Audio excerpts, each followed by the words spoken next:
Hello Breakthrough Partners, Sunny here. I'm going to walk you through what Breakthrough 6.9 is about. I'm super excited about this release. It's a lot of the features you've been asking for.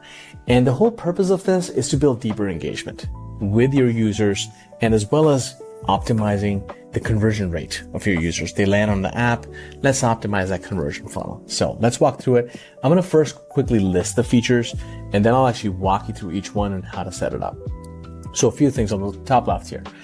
We've got a bunch of controls to help that user acquisition. Number one, we're going to now make it super visible what content is free and what is locked. You can configure this in the portal.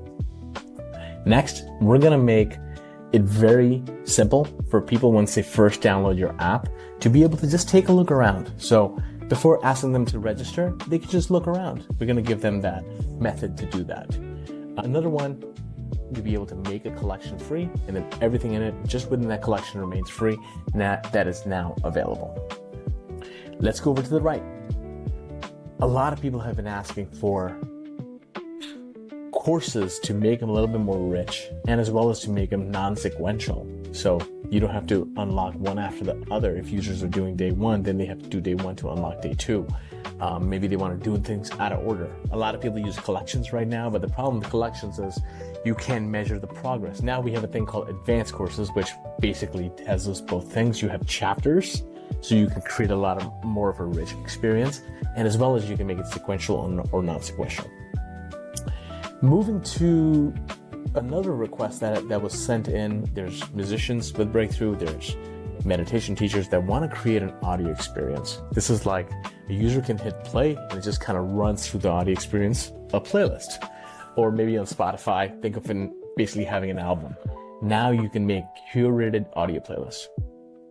For the people that have been doing live, you can now actually record. Just select the record button for in-app lives and it will automatically record and post to the portal. This next one is a big one. It's many months and years in the making, which is a recommended content widget. If you have onboarding questions, now we can take those onboarding questions and your tags for each of the content and basically match them up and give people relevant recommended content. See more on this. There's a lot to talk about this one. I'm really excited for this one. Another thing that you'll see in the layout, we've added this ability to basically clean up the home screen a little bit. After a lot of research, we realized it's good to have a minimal view, at least have an option. So now you can have a unified library icon that combines your favorites, downloads, playlists, libraries all into one place. You can still keep the other one. You can have favorites, downloads as the big quick action buttons, but now we have this new option as well. So these are the things that kind of require your input, and some of the things will be turned on by itself, but we'll go dig further into it. On the user side, now users get picture-in-picture. If they're watching a video, they go to another app, the video will keep playing. They also get background play. If they're listening to a talk, they can lock the phone, the audio will keep playing. Another one, by popular demand, especially if you have a talk and let's say a user gets yanked out of the app, they get a phone call, they have to go do something, then they come back and they hit play, now we can resume where they left off. So that was a cool one. Another cool thing, this has been requested to us by users, is that they want to be able to create their own collections. You create collections for people, but the users can now finally create collections. We also have taken a page out of Duolingo's book where we now have automated streak saver push.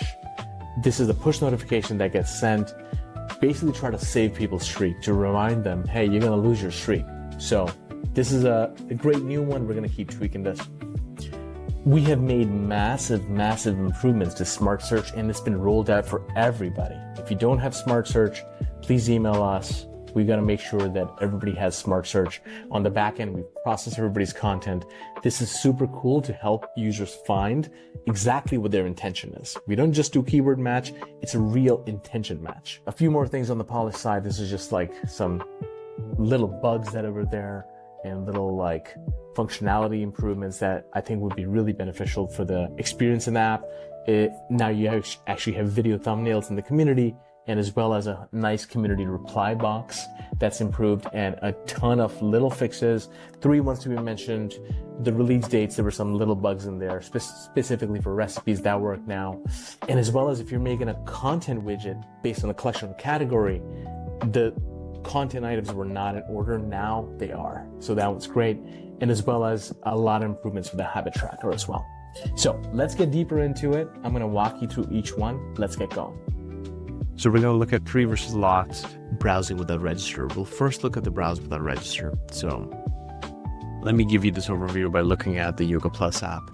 Let's just imagine the user finds your app on the App Store. They see it, they jump in, and then now there's this button at the bottom. And you can rename this in the portal, and I'll show you exactly where to do that.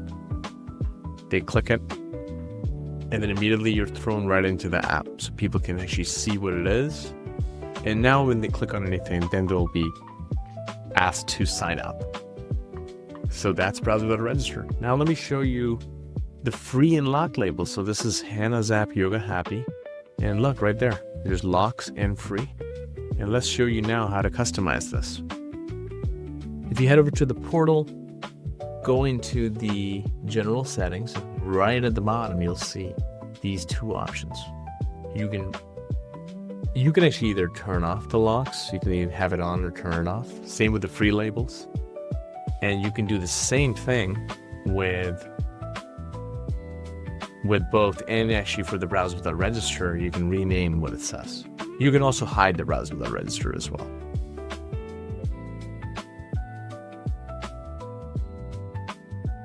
Moving on, let's show you advanced courses. So first, let me show you what it looks like. I've actually made one already. Now what you'll see is there's week 1, week 2, there's chapters. Those are custom chapters that I've made.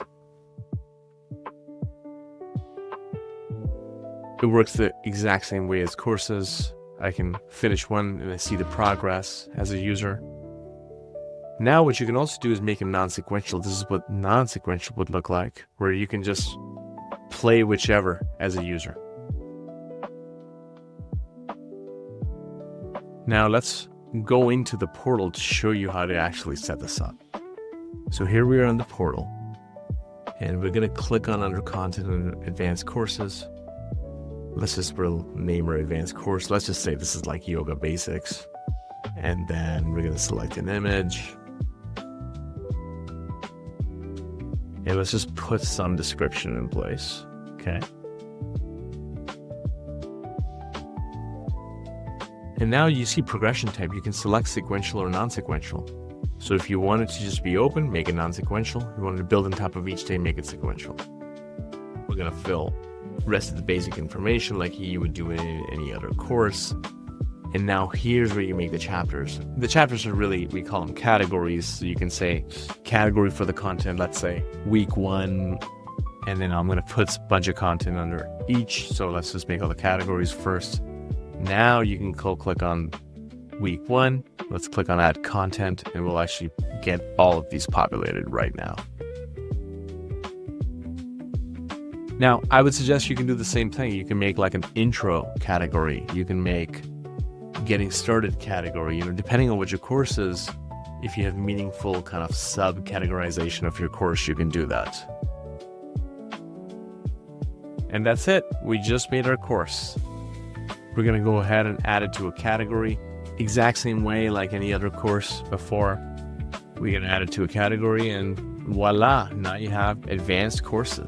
Now let's move on to curated audio playlists.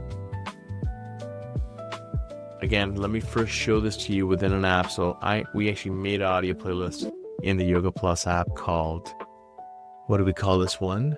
You see right below here, it'll show my ultimate wind down.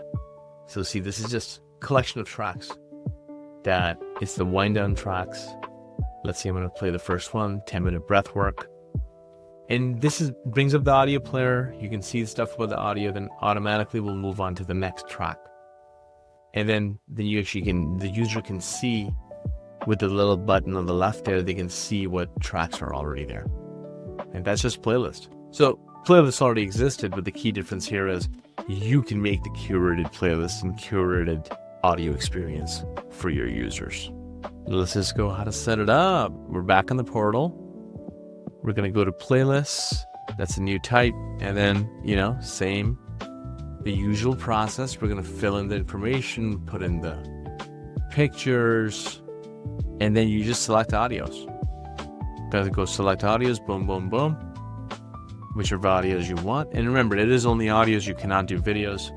And that's it. You fill in the rest of it, and voila, you've got your playlist. Just make sure you add it to a category.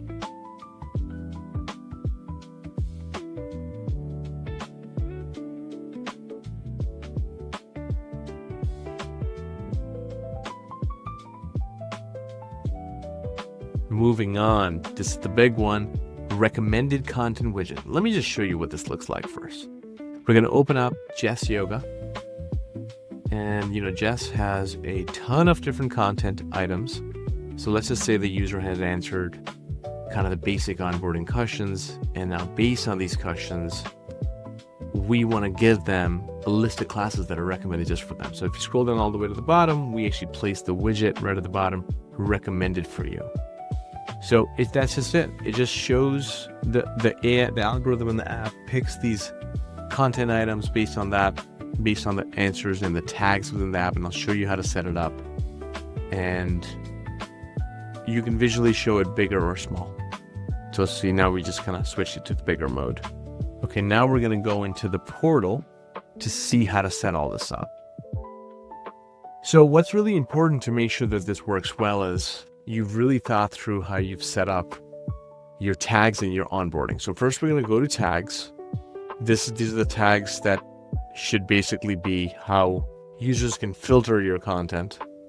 Let's just assume we got our all tags set up and all the content items have them accurately added. Let's assume that is. Now let's go over to app settings. We're going to go to user onboarding questions, and under here, each of the questions that you have under onboarding, you can now correlate them to tags. So you can also add more questions, and each of the options can be linked to tags. So let's just say, for example, I'm new to yoga. The new to yoga question answer should match to level beginner, right? Beginner, and maybe you want to select something else. You can if you want, if it makes sense for you. And next one is going to be medium because they practice regularly, and then their experienced yogi, that's advanced. Now, next question here for at least for this app was, how much time do you usually dedicate for practice? And then now we can select the exact time. Now you can have your own choice of questions. That's really the key. It's depending on how meaningful your questions are and how they match up to the tags. It's going to make this recommended widget to be as good as that. And then make sure you save it. It does not autosave. And then what you can do is right at the bottom, you can preview what content will be shown to the user. So you can select what answer to one of the questions that the user may have said, and then you can actually see exactly what questions will be surfaced up, so there's no surprises. So that's the back end of setting it up. The next thing now, what we're going to do is we're going to head over to the widget, because we actually have to now surface this to show it. There's a new widget called the recommendation widget. Make sure you turn that on and then click the little arrow to configure it. Add the title that makes sense for you. And the most important thing here to do is to make sure that obviously you select the visuals, but then you also, what you can do is you can select what content you want to be excluded. There could be some content you don't want to have show up. So obviously if you don't have tags, it won't show up in the recommended widget, but you're going to have a list of excluded content. This is where you go click a bunch of them that you want to exclude, and then just save that. And this is just a demo, so I'm going to remove these. And then once you're happy with it, just make sure you save the changes. And voila, you've got your recommended widget in your app. Moving on to for users, these are by popular demand. Now we have things like picture-in-picture, background play, and resume playback. I'm going to quickly show you what these look like within the app. Here we are in the Yoga Happy app. Let's just say if I start this class, and then let's say I started the class, I want to flip out to maybe go do something else. Immediately, you'll see that the video floats on top and it goes into the background. So that one will be really cool, requested by a lot of users. Now next, let's say I'm starting a class and I get a phone call, I get yanked out of the app. And now when I return to the app, it will actually ask me, do you want to start at the same place or start over? So that'll be great for talks, great for life gets in the way.